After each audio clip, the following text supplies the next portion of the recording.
Okay, hello and welcome. My name is Roland and I want to introduce the team. So we have Benoit and Laresha, and this time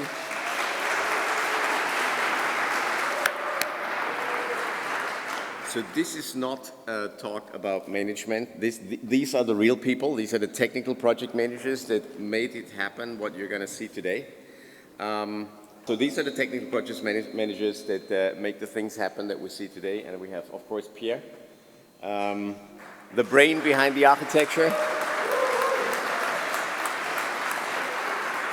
And my name is Roland. I'm the CEO of the organization, and I really try to bring together the business view. So we have prepared a very simple case that we want to introduce, and we take you deeper and deeper and deeper and deeper into what we're doing, and what you see today is going to be real. Secondly, if you have any questions, we have prepared two different channels to give your questions to us. One is the standard channel of the summit. The other one is a channel that we wanted to introduce for the more technical people that like to tweet. So both channels are observed for the Q&A session. And to set the expectation what we're going to see today, I talked to Francesco on what we're going to do today and what we're going to show today, and we said basically we need to tell you what is it, how can I use it, how does it work, and what's in it for me. And I think we're going to be answering those 4 questions in the next 1.5 hours. And I think the best person to tell us what is it is our CEO, Francesco. So if you come on stage, please, and tell us what it is. Yeah, okay. I need to use this, correct? Yeah, it's me again. Sorry, it will be short. So you heard me talking about digital economy, okay? That was my slide earlier. Now, let's drill down. What's the difference? Maybe some one of you asked, so what's really new?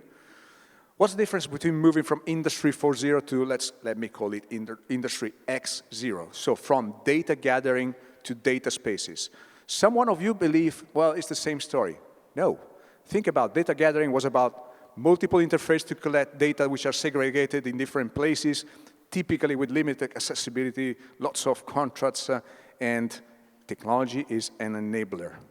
In the data spaces, all the participants in a data space use data which are shared across in a seamless way. And technology provides for full accessibility, so it must be controllable technology. In one word, the move, and the reason why we have not implemented data spaces so far is because we need trust. So where are we? Is our technology trustworthy? No. Lack of transparency, controllability, and interoperability. We are not in control. We are controlled sometimes by our technology. So we need to regain control, as I said before, moving from a model where we let somebody control our data into a model where we get back control. But let's look at the data. Are we ready?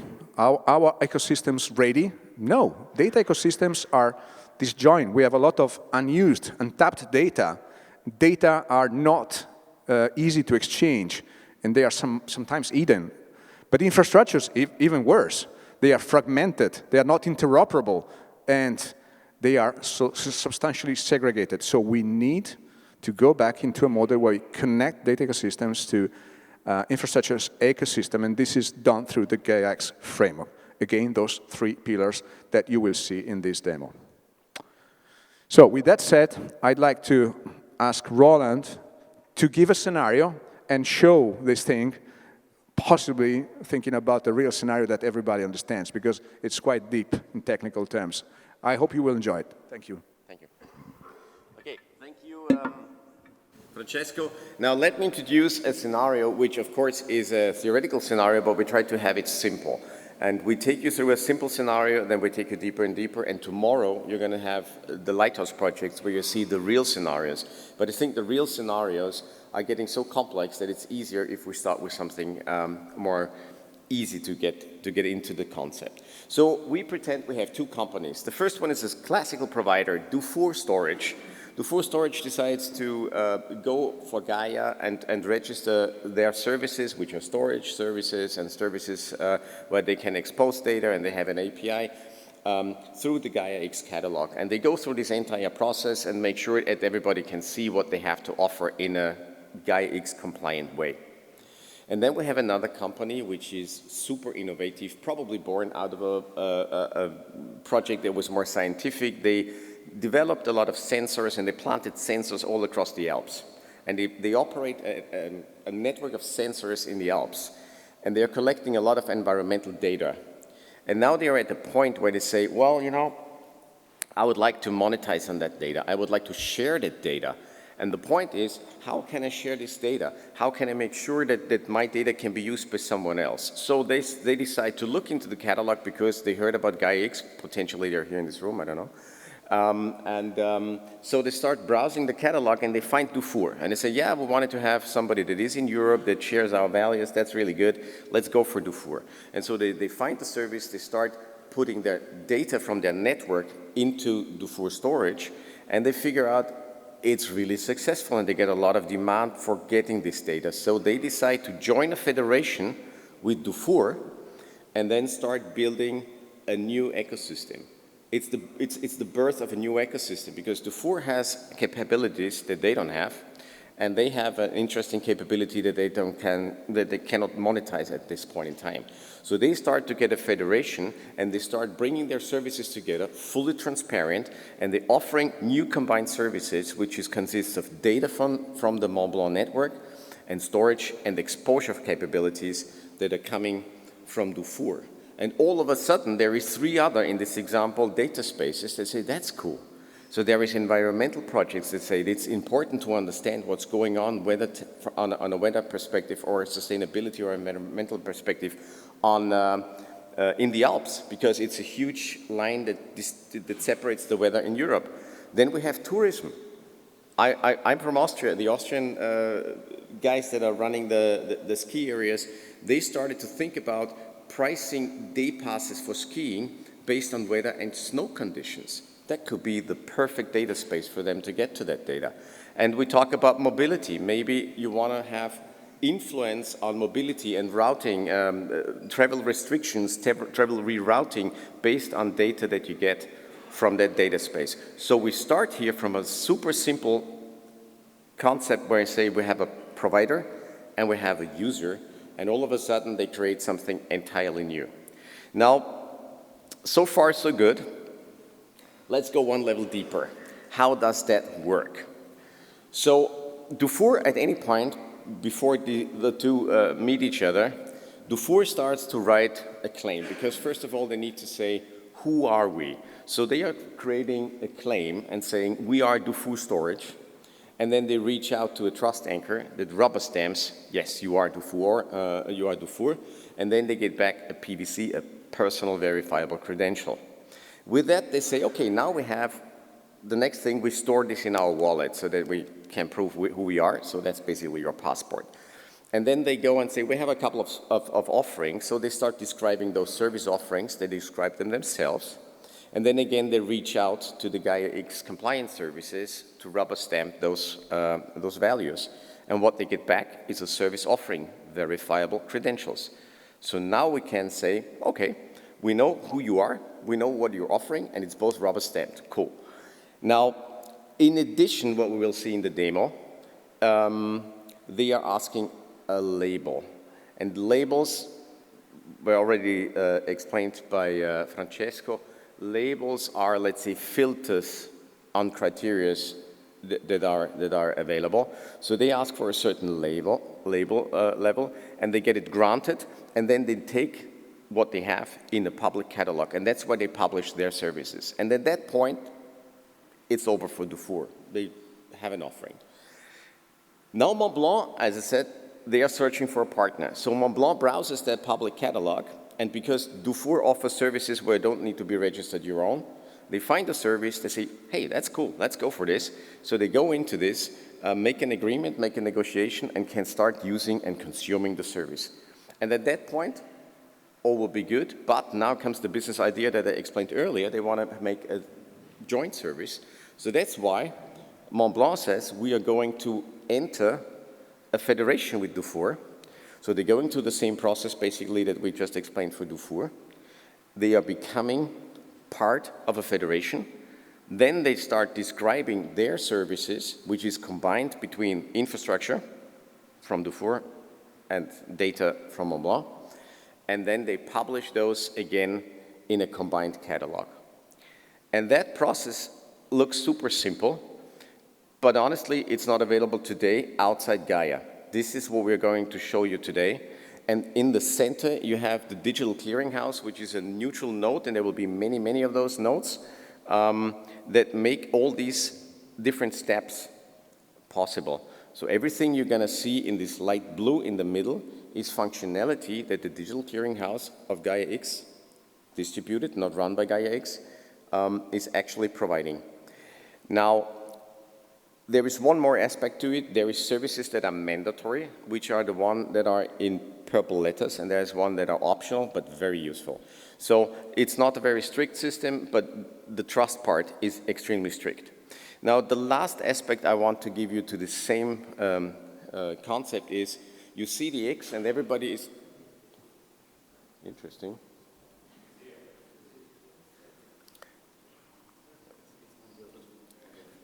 Okay, but this one is not working, okay. So what you see here is also the X with the three main service areas: federation, data exchange, and compliance.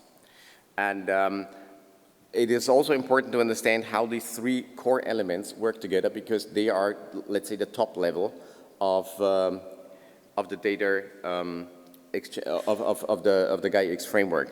So federation is in dark blue, and this is federation services. So the catalog lookup, the wallet, the subscriptions, this is federation services. So that's components in the Gaia-X framework that are in federation. Then you have the purple ones, or pink ones, which is compliance. This is where the compliance and the trust is born.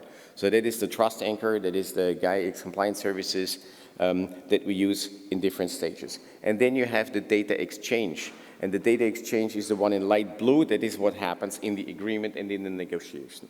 So I think now we have an interesting business scenario, quite simple but logical. You could see the process and how it works. You could see what's in the digital clearinghouse, and you can see how it relates to the various elements of the Gaia-X framework. And with that, we go into the demo. So all I told you is just an intro. So what we're doing right now is, Dufour Storage Company is a provider. We said that. Bob, he's a guy working for Dufour. He's the administrator of Dufour Storage and the credential manager.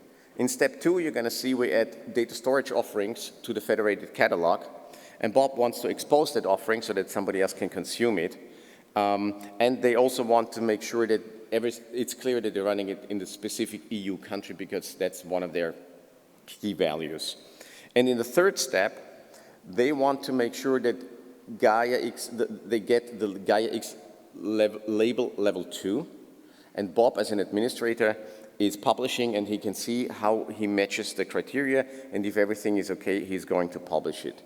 And with that, I hand it over to Benoit to see that this is not a slideware, this is actually real.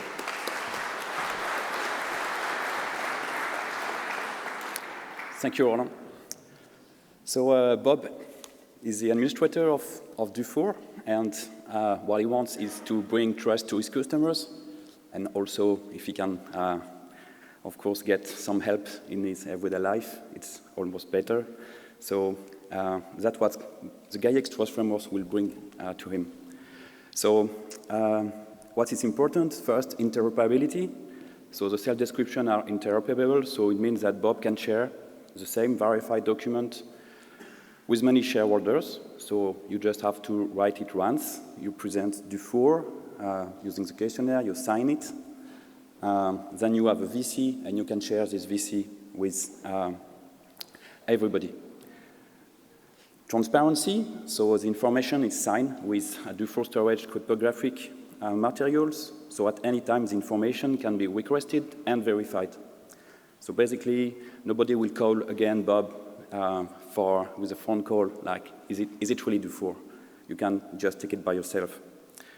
And trust, by being compliant with the Gaia-X trust framework, Bob play in an environment where the trust anchors and the common rules are defined by the members, and they are all stored in a registry.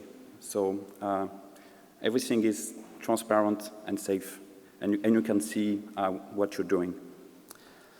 So how does it work? So Bob writes a self-description in a wizard. It's signed, so now he has a VC.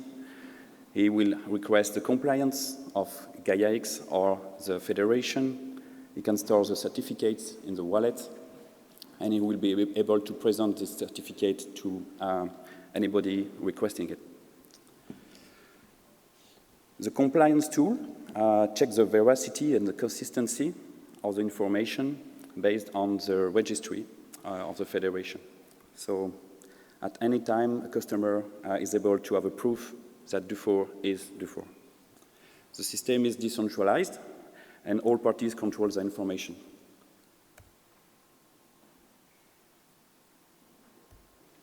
So we will see it in action. Yes. So Bob is using a tool available for a few months now. It's a self-description creation wizard. It's a tool that automatically creates a form according to the schema that is also defined by the Gaia-X members and also stored in the registry. So it's filling in all, those are fake information. Don't try to go to the address. So in the end, Bob can download a JSON LD file. Yes, let's go, Bob, with the H key. Yeah. So we download it.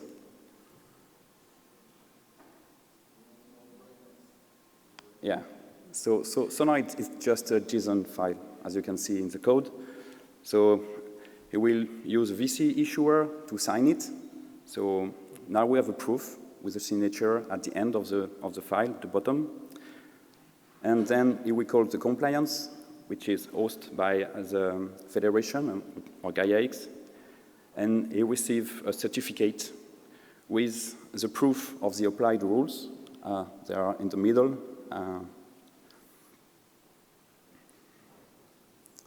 And a very quick reminder, because that was very quick, issuing a compliance certificate is not performed by Bob, it's by the Gaia-X Federation, and it's in direct link with a registry. So what you need is a set of schema, policy rules, trust anchors, and then a compliance tool that will verify all these informations.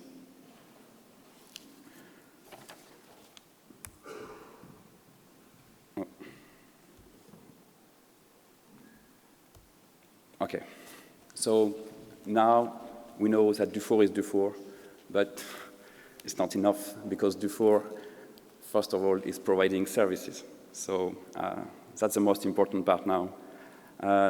Bob wants to show to the world what they offer, and he will use the same principle. So in this sequence, we can see there's a catalog that will help Bob to publish all the information and customer to see what Dufour services are. So since the self-description are interoperable, you can publish the same service in different catalogs. It's very easy. I should have put an S to the icon. As in the first step, Bob can still benefit to the same criteria of the self-description, so interoperability, transparency, trust. In the case of service, we can introduce two new dimensions which are specific to services, the label and also certifications, because Gaia-X is still compatible with existing certification and can use them for the label criteria. So to help on this task, we have a few more services and also an interface, because now you really need to follow each step carefully. So we developed a service description wizard, which is a user interface built on top of the wallet, It helps to manage the list of services and to follow the different steps. We also have additional tools, the certification reference notarization services. It's very important in the early days of Gaia-X because if your certification is not yet as a VC, but signed by a certifying body, the third party will check that the signature is valid and trusted and will issue a VC using the signed document as a proof. The compliance reference catalog is a list of existing certifications. It lists and describes all of the link and signed objects that describes this certification, ISO, SecNumCloud, and also on.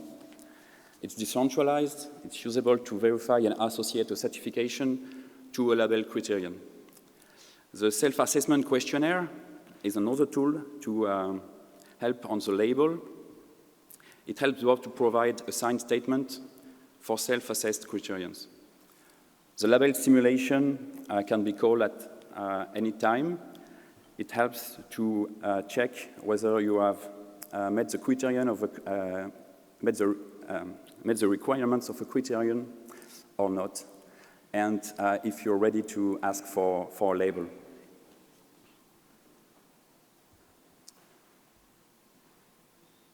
So we can start.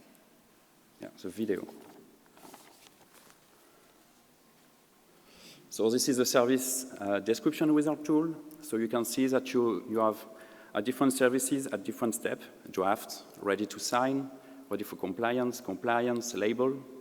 So now Bob is starting to describe a new service. So we write the name, description, choose what is the type of service, storage service. You can add some location, but all the existing locations are already here. So the storage will be in Grenoble. Now you can see the compliance reference catalog in action. So we have collected all the reference from the labeling document and also some other ontologies. So now Bob will add his ISO certificate. He cannot yet upload a VC, which would be on the left. So, but he has a signed PDF for the moment, so he uploads it in the middle, and he will need to ask for the notarization tool to issue a VC. So now, yeah, it's uploaded. So notarization is checking all the signature and that the document is valid. It's behind the scene. Okay, it's great.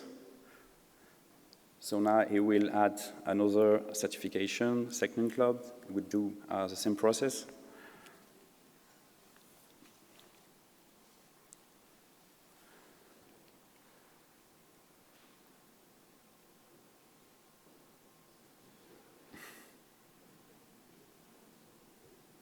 Okay, now he has received a VC. So he will submit this self-service. He will need to sign the claims. So signing the claim is exactly the same as in the first step. So basically, he will use his Dufour cryptographic key. He signs. You need to sign everything in Gaia-X. So he will upload again the file. Signature is offline, so it's more secure. He requests the compliance. It works. Now he wants to simulate a label. And it seems that just adding 2 certification is not sufficient for having a label yet. But he still managed to get some criterions. So he will need to do more if he wants to have a label. We jump in the questionnaire. So this time, Bob can answer the different criterion. You need to be really careful. Here it's speed up, but it engages Dufour storage. So you really need to think about what it's doing. So he had more certificate to the service offering. He will sign again, do it again. And request compliance again, because he changed the information. And now he is ready to ask for the label. So we request the label. Yeah.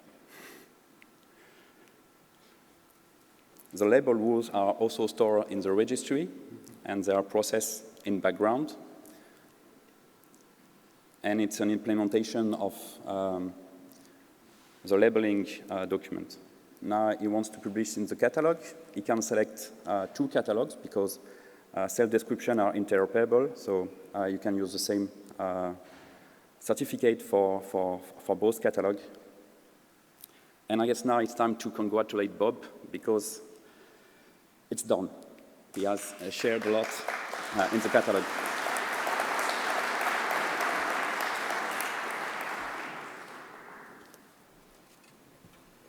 Thanks, Benoit. Once again, this is not slideware. You know, this is the real thing. This was the application that you need to go through in order to do that registration. Now, the services are registered. We're, thanks to Benoit, it's in the registry and in the catalog. Now, the thing is, Montblanc starts browsing. So Montblanc starts browsing, find the solution that they want to do for their basic services, because remember, at that point, they don't join a federation, so it's all public. Now, the next step is that Montblanc realizes they want to do this business case together with Dufour, and just remember, it's not like it works usually, that some people meet, then some C-levels sit together, then they delegate it to someone else, they draft a contract, and yada, yada, yada, and 6 months later, they start business. Because of this trust relationship, they actually test the service, they find each other, and they can start the business immediately. So Montblanc is now registering in the federation, and there is Alice as the principal in there, and then Mary is the administrator officer of Montblanc, and she wants to onboard Montblanc services within the federation, which we will see then, and eventually we can consume the services we want to. So this is the next couple of steps that we're showing. Now it's the second company that is joining, and I think it's again you. Yeah. Benoit, take it away. Yes, I'm back, this time with Alice. So Alice is used to browser internet, looking for countless pages to explore the different services for all the different cloud providers. Maybe she will miss some, but since she knows now, because there was this Gaia-X summit, there is a federated catalog, and she discovers it and sends to Gaia-X ecosystem. It's now a key changer. She can explore a catalog where all the willing providers share a list of service in the same format. So it's fully interoperable. Alice can verify all the provided information. There is a chain of trust behind. She can also request to perform some checks, as we said, check that Dufour is Dufour, and also on. Everybody is on the same ground because there's some common rules that apply. And you can compare and filter through all the dimensions with all the provided informations. So Alice has everything in her hand to find a service that fits her needs. So in the following sequence, Alice access to the catalog. She searches using the filters. She may verify the service and then request access. Quite easy.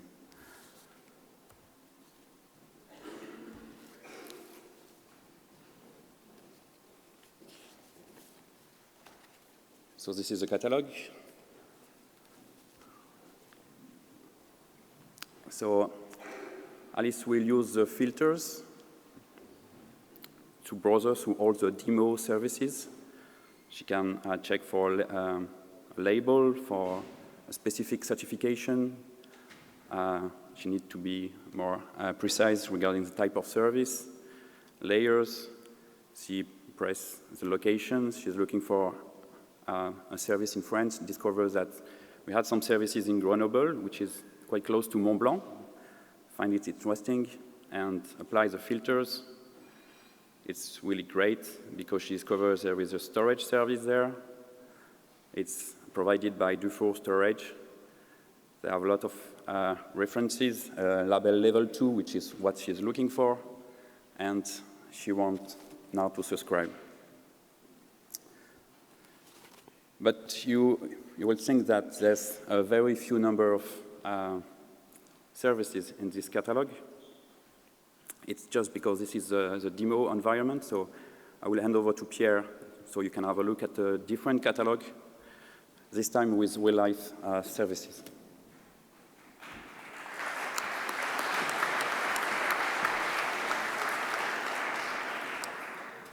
Thank you very much. Thank you very much for the presentation, indeed.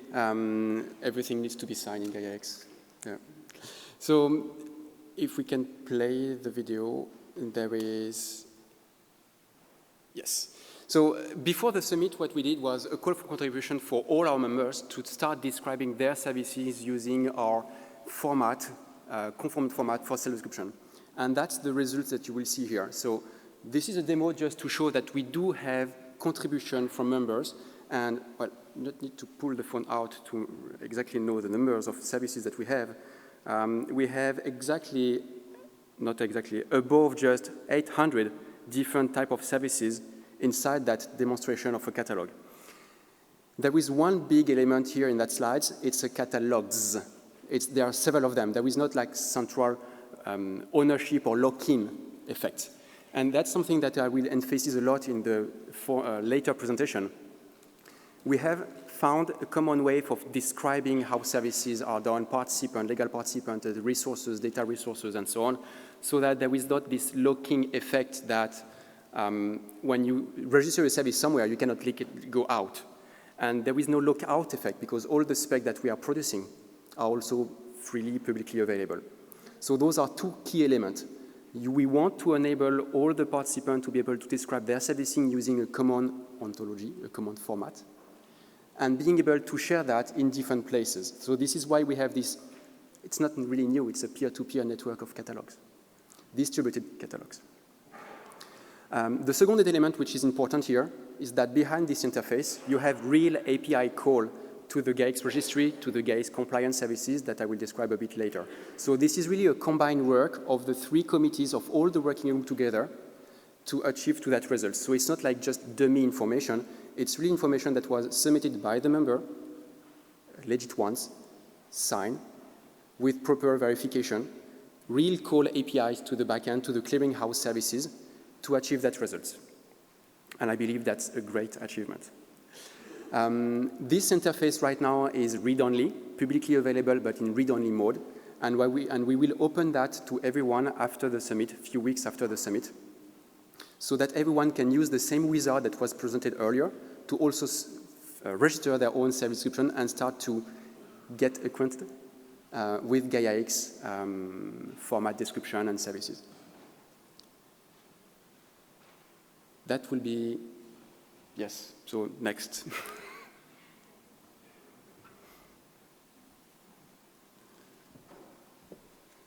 Handing over to Loresha. Thank you, Pierre.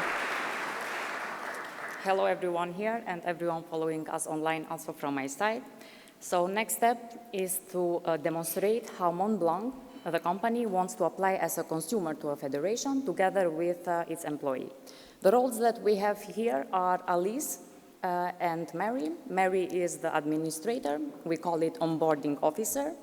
Roland explained before. And we have Alice, that is the BI analyst of Montblanc. So for managing credentials in Gaia-X ecosystem, we are using two components out of GXFS toolbox. We have OCM, Organization Credential Manager, that is a cloud SSI wallet for storing, presenting, and issuing verifiable credentials. And we have PCM, that is Personal Credential Manager, SSI wallet as well for employees in our case, and it is just for storing and presenting verifiable credentials. So the starting point is that the onboarding officer should install the OCM to the IT environment of the company. In our case, Mary installs the OCM, and as the OCM is initialized, a DID is generated out of it, and this DID is stored to Gaia-X global registry, where it can be found by other participants. Next step is that now Mary should start the onboarding of Mont Blanc to the Federation. And the onboarding process starts through the Federation portal.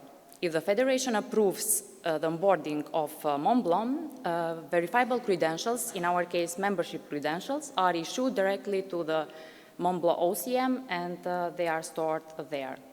And now, as Mont Blanc has the DID and the verifiable credentials, it can issue also these credentials to its employee to act on behalf of the company. Next step is how Alice receives these principal verifiable credentials from Mont Blanc. It is important that Alice first is registered to the internal identity management system of the company, any Active Directory that the company has. Mary connects this internal identity management system with the OCM, and there defines the Alice role, in our case is a BI analyst, and provides a registration link to Alice. This is, in reality, how the registration links look like, and the verifiable credential transformed in a QR code. Next step is that Alice should download her digital wallet, personal credential manager, as we call it. At the moment, it is a mobile app. We plan in the future to have it as a web browser plugin and cloud-based as well. As Alice downloads the PCM, she logs into the registration link, then fills in the form, and after that uses the PCM to scan the QR code that I showed previously. And this is what happens to Alice's wallet. This is a real wallet. I have it on my phone and some credentials there. You can try it as well by yourself. As the QR code is scanned, the connection is established, verifiable credentials are received to the wallet. Alice actually is the principal here, accepts these credentials and stores to the PCM. Now, verifiable credentials, membership credentials are on Alice's PCM, and she can act on behalf of Mont Blanc as a BI analyst in the respective federation. In this video, it is demonstrated the OCM and PCM connection. On the background, we have the OCM, how the verifiable credentials from JSON file are transformed through QR code to PCM, how Alice scans this QR code, connection requested, accepted, the verifiable credentials are now imported to the wallet. You can see here the notification, extended to see the information, accepted one more time.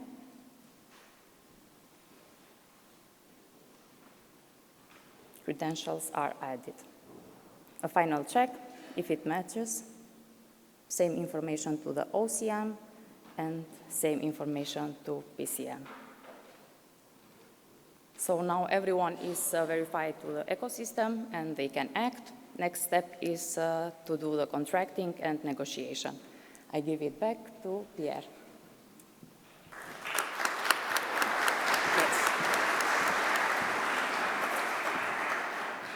That will be a quick 20-second intervention. The contract negotiation that was presented earlier by Roland, usually that's 6 levels that meet together, sign contract, and I've witnessed those deals sometimes to take months. So in few seconds later, I will show you, so that's the usual world on the left, and what I will demonstrate and show is the proposed way on the right. And you will see that in about 3-4 minutes.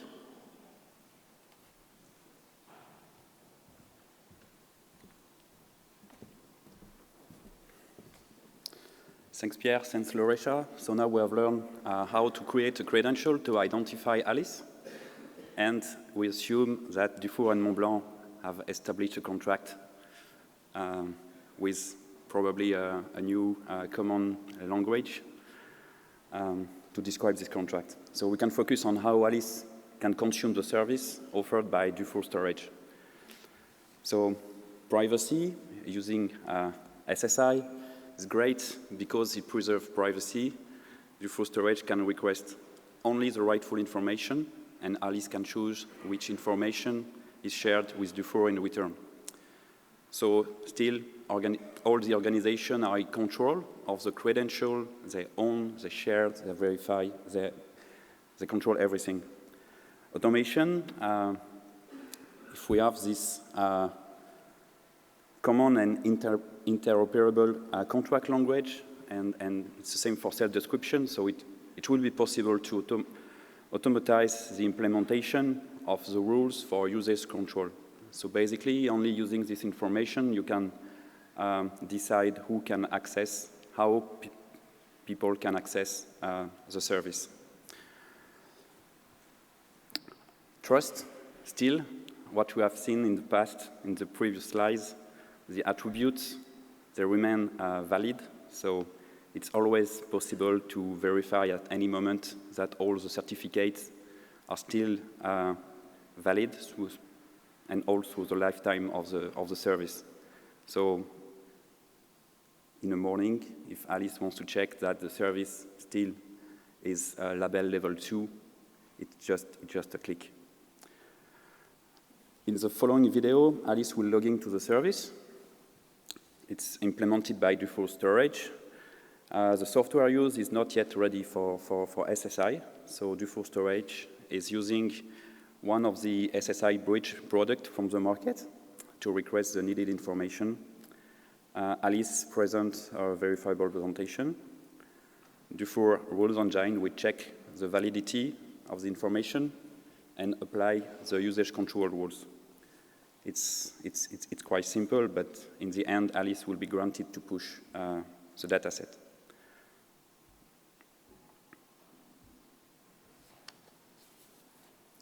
So let's start. So the access is blocked. This is a software that doesn't implement yet SSI. It's redirected to the SSI kit and back to the wallet of Alice. So Alice Connect, she has this verifiable presentation. She accepts to share it with Dufour. Dufour process, it's very quick. And now Alice can create a bucket and she starts to upload the data set for sharing the data. Yeah, so yeah, uploading is quite quick. So it's great. Now Alice has a data set on a Dufour Storage instance, and she can continue the journey to the Gaia-X ecosystem. As soon as we have the data exchange principles, she will be able to create again a service for data sharing this time and explain to all the customers, all the people who want to access this data that they are stored on Dufour Storage using Dufour Storage certificates. So thanks to Gaia-X, two companies that don't know each other were able to meet and to fulfill their goals. Yeah, thanks. That was the conclusion, sorry.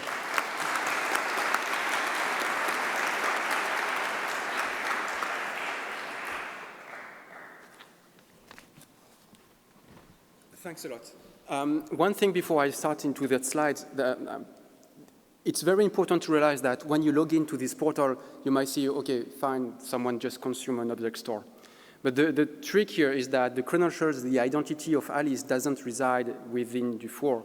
It's the other participant that delegated the right and issue a credential, and then Alice has the right to use that services. So Dufour doesn't hold the identity, and this is really something that we try to achieve, to have this portability of your identity and not, again, this locking. And that's provided by this complex somehow, but verifiable credential signature solution. So state-of-the-art full picture. So that's something, maybe a page that some of you have seen before. That's the Gaia-X framework page. So there is a small take a tour button at the top of it, and I'm going to invite everyone to go there. So it's unfortunately, I didn't put the link of the page there. But this is an online version that you can use. And you will have the full description of all the Gaia-X artifacts that we work on. So the first thing is that you saw there is 3 types of deliverable: the specification, the label, and the source code. Same thing that we said from the very beginning, the association, specification, functional, technical, labels, and source code. And then we have the same 3 pillars that was described in the X that you saw before. We have the compliance with, again, specification, label, code within this pillar. Then the second pillar, federation, with, again, the same 3 types of deliverable: technical specification, functional specification, source code. And finally, data exchange, very similar. The functional specification, technical one, and software implementation. This is a page that you can use to browse, to learn more about the type of artifact, who works on that, which version, how they are linked together. So on the left side, you have a menu where you can filter, browse. And for every type of small boxes, you will have the link to the latest draft, to the latest official document, and the type of working group, the link to the description of the working group working on that, how to join them, how to contact them, and also a small snippet of what are within those documents. So you don't have to go to the table of content of every PDF that you will open. So please use this page as your knowledge base for browsing different type of Gaia-X artifact, and you will have all the artifacts from all the committees there. Thank you.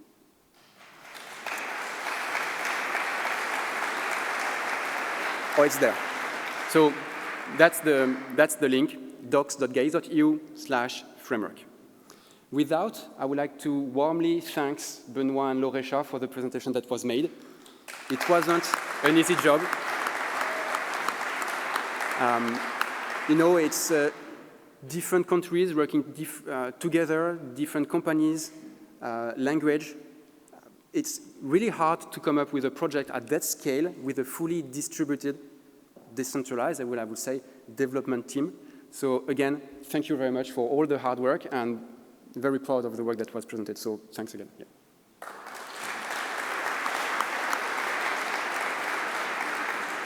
If you have any question about the presentation that was made, we repeat the same slides. Please, the Slido or Twitter for the most tricky ones. So before we join, I'm starting the technical presentation and a bit of the deep dive, the part I'm really excited about to share that with you today. I would like to start with an analogy to explain a bit my next slide. So use that, but that's not the content I will present. Now, I'm being in front of you, and I'm using English to talk to you. I'm not a perfect one, but I'm trying my best to communicate with you. Meaning that we have agreed to a vocabulary, we've agreed to a grammar. So we kind of have an implicit negotiation between all of us. The same thing is happening also between computers, across machines. So, for example, right now, I'm being recorded and broadcasted live, meaning that there has been a negotiation between the device here that records, the screen resolution, the bandwidth, the latency, the type of resolution I will capture, the type of resolution that will be displayed on everyone's screen computer, mobile devices, big screen, 4K, and so on. And also there are events during that negotiation. Do we start screen sharing? Do I mute, unmute, participant joining, and so on? In the telecommunication world, this is called the signaling layer, so the negotiation part. And then you have the media flowing from one party to another. That's the media one. So I'm trying to do this analogy in Gaia-X. And in Gaia-X, you will have that one. The first part, which is the signaling layer, you have the compliance, the registry, the big clearinghouse with catalogs and cell description. You already had the presentation of the cell description, how it looks like, how the catalogs can interact. That's the signaling part, with including the contract negotiation I will describe very soon. And then you have the media layer. It's how you transfer the bit and strings from one party to another, between data platform, data connectors, between two different ecosystems. Because there is something essential that we try to do. Building data spaces is great, and we need it. That was mentioned several times today. But greater than that, it's the interoperability between those. We don't want to create new silos one after another. We want all those Lighthouse projects that we have, and I'm inviting you to go to check all of those Lighthouse projects, to be also interoperable. And that is interoperable if you can start to negotiate with the same vocabulary, with the same grammar, even before you start to exchange zip file or CSS file. So this is why I'm going to emphasize basically my takeaway message. I'm already saying it. It will be the semantic interoperability between actors. So we presented before, during the demo, the verifiable credentials model. It's not something that we invented. It's part of existing specification. And we have the very same model within Gaia-X. You have issuer, that's the transfer core. You have a holder, that's the participant at the top of it. And you have the verifier, that's another participant. The trust level that you have within this model is directly linked to the trust that you will have within this. The formal name is verifiable data registry that we call Gaia-X registry in our case. So if you don't have governance around this registry that holds the key, the schema, the shackle file, and so on, basically you don't have any trust. Trust and core, so issuer, verifier will trust themselves because they have a common root of understanding. And that's something that is very important. You can have, I have on my phone 5 wallets. They are all about W3C verifiable credentials. None of them are interoperable because they use different type of key, different type of modeling for describing what is a participant, what is a diploma, what is a driving license. And this is something that is you need to address before technical interoperability of how to exchange the data. So this verifiable data registry that we call the Gaia-X registry, that's the only thing where Gaia-X has hands-on. And this is not just Gaia-X, me or the management team or any group. That's defined by the rule set by the group of the association. And this is really how we have this huge work to do. It's how we, what do we put there? And this is really something that we have to align and work. And this, it's the hard part, but that's the beauty of it. We have more than 300 members that all together agreed to define commonly what is a participant, what is the resources, what is a service offering, how do I connect that, what is a contract, and so on. So this is a huge work. And this work is being embedded as, technically speaking, shackle files, schema files that are stored inside the Gaia-X registry. So I'm talking a lot about the Gaia-X registry and the compliance, and that's something that we can extend. There is 2 ways to extend, but before I can explain how that, I need to describe what is a rule. When we talk about a rule, that's something very simple. It's an attribute name. So if I, for example, the car is red, there is a car and a color. Color is an attribute, like C-O-L-O-R, like really the string. And you can extend that in 2 ways. So first of all, yeah, a color can have several cars, so you can have different type of cardinalities, 1 to, I don't know how beautiful is the car, hundreds. The list of value format, when you expect a color, if you put an address email, won't work. And the list of valid issuer for that value, who is legitimate to talk about the color of the car? Who is legitimate to talk about the location of the data? Who is legitimate to talk about your accreditation or certification for a certain company? So we need to also verify who claims. And that's together define a rule. Attribute name, cardinality, list of value format, and the issuers. And you can extend those in 2 ways. So either, for example, creating labels or for creating specific domain rules, you can extend that. So you add a new rule, which is not part of Gaia-X 1, and then you are free to develop your own rules. And there is another extension, which is the one down the bottom, towards the bottom, which is refinement. So basically, you take the Gaia-X rules, and you say that this cardinality, which may be inside the Gaia-X Trust Framework, optional, you make it mandatory. Or if there is an option which is mandatory, saying that you need at least to have between 1 and, I don't know, as many as you want, you might require to refine to have at least 2 or 3. I had another diagram with some mathematical formula, but basically this is set algebra. So you can refine and you can extend set of rules based on the list of attributes and names and so on. If you are interested by the mathematical formulas, you can look at the Trust Framework document itself. And as we grow and mature, some of the rules that are in the label and industry, so this is why it's extremely important to have the Lighthouse and the hubs and all those projects that are driven by the members. We are really listening to what they are saying, and we reverse engineer, not reverse engineer, we feed that back to the common Gaia-X compliance if, and that's the members are deciding to do it. So that's how you can extend this compliance.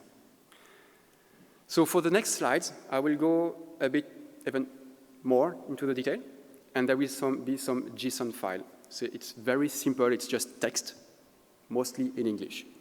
And I'm talking, I hope it's visible and readable. Yes, it's readable. So this is the template that it's a proposition. It's a template that you can use to describe data. You will see, for example, I'm not going through line by one, but you have few key elements that are in yellow here. You have the issuer. So who is issuing that data? Who exposed that data? So under which endpoint, network endpoint that's exposed through? And that will be a link to a service offering. Which purpose that data can be used for, under which legal basis that was captured. And finally, the proof. So again, to make sure that you have identified, not authorized, but identified the issuer, and you can verify the integrity of who claimed that. And you have example, for example, in one of the Lighthouse projects here, that those file of data can be, here it's about data for participant, but they can be also for manufacturing. So if you want to build a digital twin, the sooner in your chain you start to manage to generate those files as close as possible from the hardware, then you are able to extend that and have really this traceability. And there are very exciting projects doing that. So that's about data exchange. And the link to the next presentation will be service offering. But what is a service offering? So when you describe a service offering, you need to start by writing claims. And there is a slight delay, but that's going to show up. You need to start writing claims. Yes. Starting claims start by who is providing the services. And there is something very tricky here is that it's not yet another type of fancy way for techies to describe service offering, is that we want to put in those descriptions that are signed, like PDF signing a PDF, but PDF cannot easily be parsed, claims that are legally relevant. So when you have a service that is provided by a participant here, in that case, that's a legal participant, it's an organization. An organization has a headquarter country, a registration country. You can identify that by a country code. And we define that when you want to register and define a participant, you need to put this country code in that format. I'm not going to talk about jurisdiction and immunity. That's something that is up to the user to decide. So you have those claims. Those are unsigned. I need to start signing them. You have this proof. I will not go too much into the detail of how to generate proof and so on. You have a deed document. That's exactly what was presented earlier, so same. And you have two files here with VC. You take those verifiable credentials, you submit that to the Gaia-X compliance, you obtain a new verifiable credentials, and you store that into your wallet. So you will tell me, okay, Pierre, you've managed all these complex things, but if you keep saying that this is existing specification, what is new? The thing is that we have now a common definition of what is a legal participant. Wasn't existing before. In Europe, you have many different types of definition. Every data space right now have their own definition of a legal participant. We have a common definition of data sources, service offering. How do you describe your service offering, service composition? How you do go down from, I have a nice URL, down to the IP, the service provider, maybe the bare metal. All of that, all this service composition, chaining of component has been described in what we call the Gaia-X ontology. And that's the unique thing of the work that we are doing. So before you start talking about technical interoperability, we need to talk about the same language. And again, that's why I'm focusing a lot on this schema for verification. Yes, okay. Then if we try to identify every element here in that picture by small circles, nodes, basically you obtain a graph. A graph, this is a mathematical object. A mathematical object can have properties. Properties that enable us to extract KPIs. How do you measure trust? Trust can be objectivized. Trust, this is something that, how many information do you have, where the information is coming from, what is the history of that information, roughly. So here we have, for example, the veracity, the length of your keychain, your signature, how many times the claim was signed, that's the veracity. Transparency, the ratio between the mandatory abuse that we enforce and the optional one. So how transparent you want to describe, how deep you went and described the services. And finally, something that is also very interesting, we have a lot of attributes that are free form. English. So how do you enable semantic interoperability when you have a service where you have attributes where you say, please describe what you want? So we came up also with not just an attribute, but a list of recommended control vocabulary. And that's how we will, with this index, enable the members to converge towards semantic interoperability. Speeding up a bit, why it's so critical for me to emphasize on that, it's we do have a lot of existing data spaces. We will have new ones. And what makes them communicate, it's because they will have the same set of rules, and they need to find those rules somewhere. So that's what we try to do and provide. So what's next? We've talked about the index measure trust. We want to lead the path towards semantic interoperability. There is something that also I'm encouraging you to assist to the panel that will happen this afternoon about automated compliance, which is compliance as code. Basically, when you try to formalize all those rules together, well, that's a file that you can pass with a computer, so you can apply algorithm rules on top of that, and you can ease, for example, your compliance checks. So for the one familiar with infrastructure as code, while compliance, that's the same thing, but with rules, policies. And the two last points, or maybe I will just keep the most technical one, the validation testbed. So we talk about the software framework, all the different component artifacts that we are providing. And I want to introduce that the next version of it, we will also develop testbed. So you can bring your own version, implementation of your compliance, test it against our testbed, and have it deployed wherever you want, basically, as long as you fulfill the governance of that compliance endpoints. So that will be all for my side, and I'd like to thank you again, all the team that was supporting that work for a year. It's incredible. I'm sure that I've forgot a lot of things. It's very dense. I don't know how much time I took, but probably too much. And we have much more that we worked on that I wish I could share today. But I know that we will have some technical event later, in few months. So I'm inviting everyone to join also this more technical session later in beginning of next year. Thank you very much.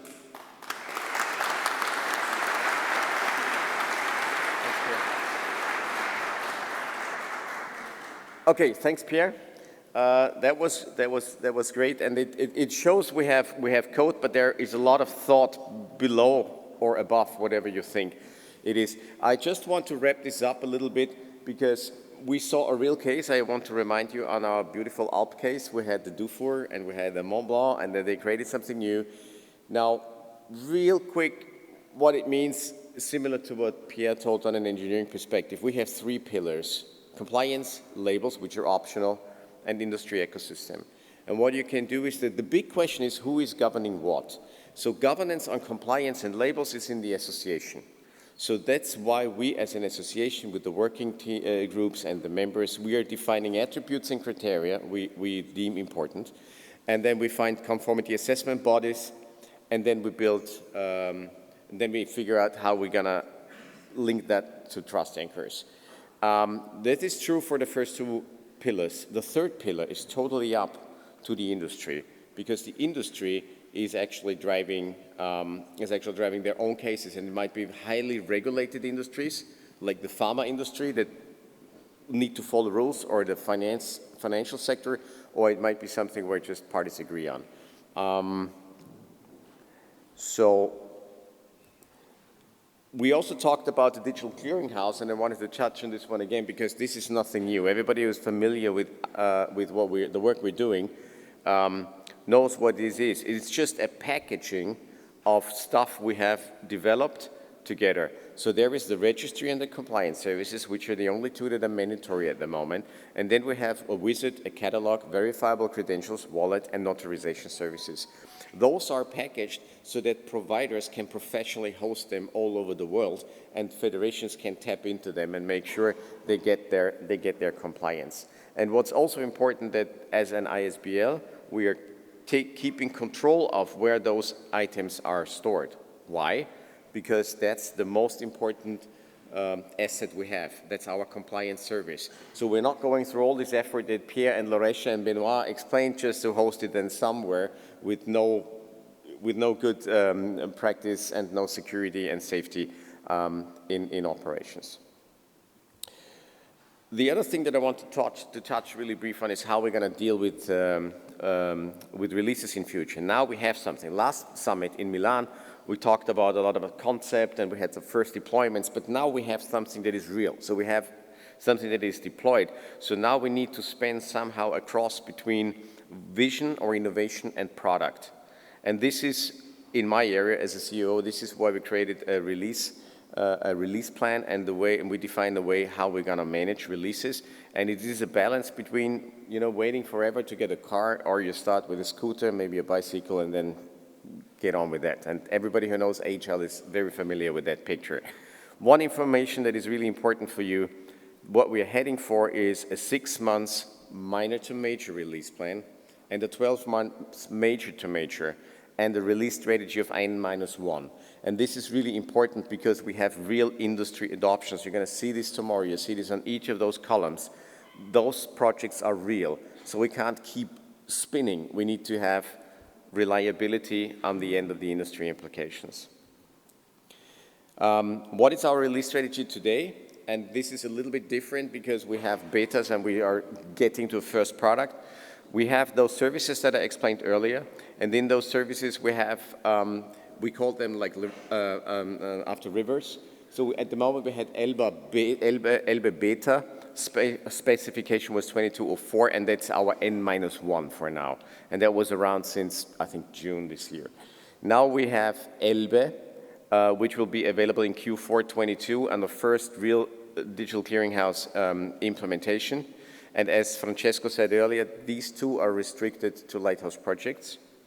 And they only include the mandatory services. From then onwards, they have at least the other 4 too, and they will expand with more and more services that we put in our toolbox.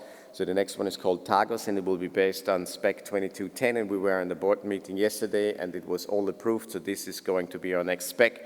And then we go on with continuous releases.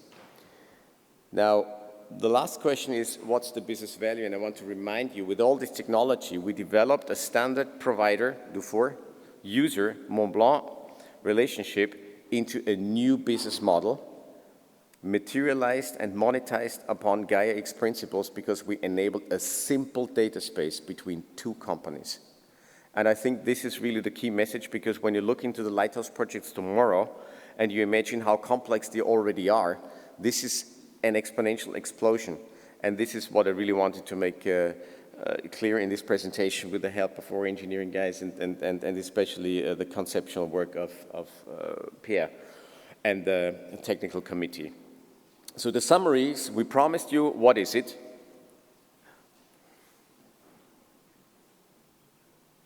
It's so slow.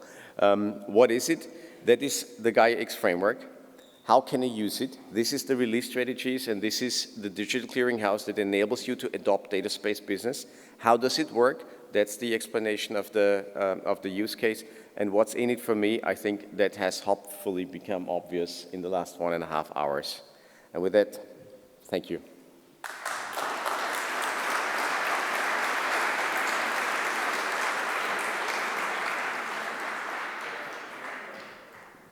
So we can move to a Q&A session. I'm going directly to jump to the list of questions that we receive online, and I'm inviting you also. I don't know if we can take questions from the audience later. Okay, so question from, where can I find the link, the source code to all the tools that were presented? That's part of the Gaia-X framework page, so inviting you. I'm inviting you to go directly to docs.gaia-x.eu/framework. And that will be the place where you can find all the links. Then we have questions about, is Gaia-X developing the data platform technology to be used or only creating frameworks rules? We are working on defining rules on how those frameworks can be interoperable. Those mostly are technical questions, so I can answer a lot of them. Should we continue to speak about sovereignty or self-determination? Depends who you ask for. So if you ask me, my definition will be that we can talk about different level of autonomy, and that's up to the user to define their level of autonomy. Legal one, operational one, technical one. There are several layers. Who is processing data on data spaces? Members. Gaia-X is not involved at all in the data processing part. We don't want to intrude ourselves anywhere in the data processing part. We want to help you to negotiate how to extract value of the data that you already generate, that you will generate, by easing this negotiation between participants, between actors that you don't necessarily know, speeding up this negotiation part, but then the contract, the data is yours. Gaia-X is never going to look at your contracts.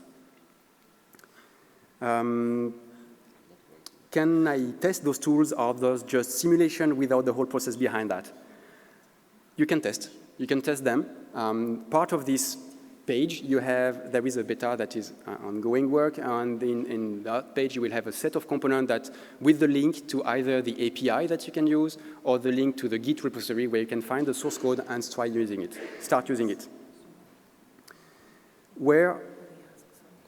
Okay. I'm going to take one last, again, which is, I believe, important for the position of Gaia-X. Where are stored the credentials? So all those JSON files, all those command lines that you saw, those are in your hand. That's the role of the holder to control them. Again, Gaia-X, we are going to define how the rules and the semantic, but it's really, we want to give you the power and the control over that. Maybe a few questions from the audience? Or word? One small thing. I just asked Vasilia, we have over 100 questions, and I interpret this, that this was not a bad presentation, but it was an interesting one. And so we will answer all these questions offline, because otherwise we do nothing else today. But maybe we can take a few questions from the audience here.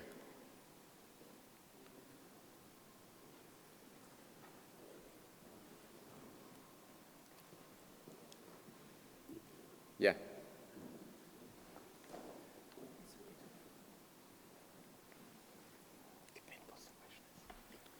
Hi.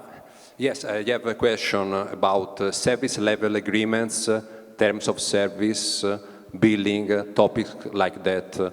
I would like to ask you if you think that these topics will be in the roadmap of Gaia-X in the future. Thank you.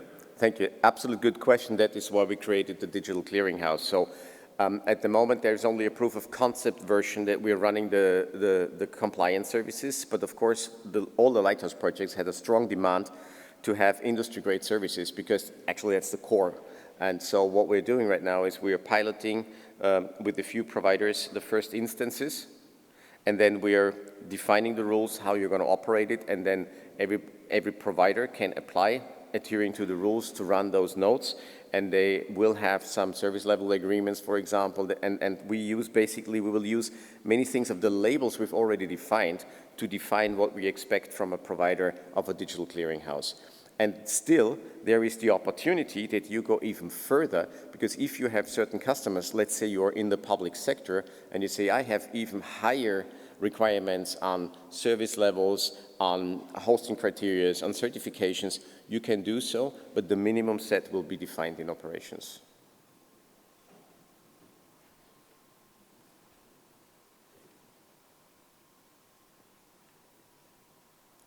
There is someone in the back, I think. We can give the microphone to the gentleman here, please. While the microphone arrives, quick answer from a question. Will be the slides available? Yes. Will those screen capture be available? Yes, as a tutorial. So you will be able to play with that. Thank you for the great presentation, Pierre and team. Fantastic work being done. We see a lot of check being done from users to users. Do you plan to expand your trusted checks on the trust checks to microservices because as we know, data is also processes between microservices at one point of time. So we see here one part of the picture. Do you plan to go further, or is it to everyone to connect to that and do their own stuff? Thank you. Thank you very much for the question, Xavier. We go way further. The negotiation that you had is just a glimpse of what we are doing, but we want to go down to the hardware, because when you in the physical world, if I want to share the tablet, I just move the tablet, it's still unique. In the digital world, if I want to send the data, I copy the data, and then it's one of the two questions there that also receive, how do I ensure that the data usage can be enforced? And there is not like 100 different solutions nowadays. Federated learning is one of them. Trusted execution enclave, as Intel Gaia-X, is another one. Compute to data, but compute to data, for example, you are not even able to do a join S3 request. DRM, with all the troubles that it comes with. So we want to go down to the hardware and basically enable this zero trust model where the data is being signed at the very location where it's being manufactured. For the one online, I'm pointing at a CNCN machine. And really enable all this layer of verifiability. So down to the machine, because of course, if you want to scale, we cannot just rely on your IDaaS certificate.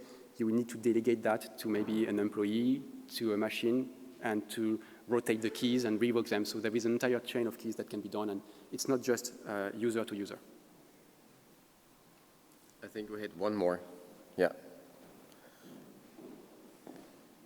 And then I think we have to stop this session.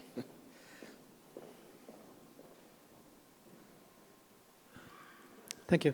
I'm interested to see a bit more about the APIs that are being integrated actually behind the scenes. I mean, when you really negotiate the contract at the end of the day, you need to connect from one call to the API server and so on. So where in this stage you will put in place, I don't know, the standards or how that will be defined?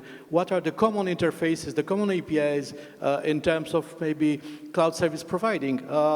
Do we go to an existing one, or how this will be defined? And where's the Gaia-X role in that? Yeah.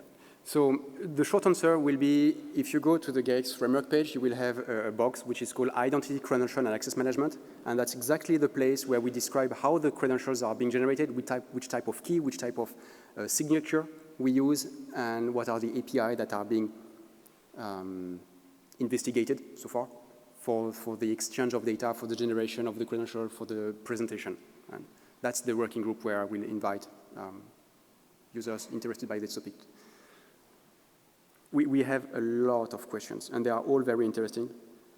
I could stay here longer, but I guess I have to freeze the stage. Yeah, I think, Max, did you have, okay. Okay, I think we are at the end of this session. Again, thanks everybody, thanks for the interest. I know it was a long session, but it was important.